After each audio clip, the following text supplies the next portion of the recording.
नमस्कार. मी घराबद्दलचे बरेचसे व्हिडिओ वेगवेगळ्या वेळेस टाकलेत आणि त्यावरती मोस्ट कॉमन प्रश्न मला हा विचारला जातो की तुम्ही एवढं मोठं घर कसं क्लीन करा. कारण की अमेरिकेमध्ये कंबलीबाई नसते. पहिली गोष्ट, कंबलीबाई नसते असं नाहीये, पण कंबलीबाई रोज येत नाही.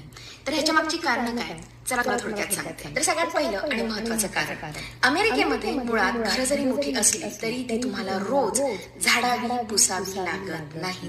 तुम्ही लिटरली आठवड्यातून, 4 दिवसातून, 5 दिवसातून, 15 दिवसातून घर साफ केलं, पुसलं तरी चालतं. I know it sounds so weird, right? आपल्याला भारतामध्ये रोज घर झाडायची सवय असते, रोज घर पुसायची सवय असते, तशी इथे गरजच नाही. आणि त्याच्या मागचं कारण म्हणजे इथे धूळ होत नाही घरामध्ये. धूळ जमा व्हायला बराच वेळ लागतो. मुळात अमेरिकेमध्ये ना धूळ खूप कमी प्रमाणात तुम्हाला घराच्या आत बघायला मिळते. घराच्या बाहेर कदाचित तुम्हाला थोडी धूळ बघायला मिळू शकते, पण घराच्या आत सहसा फार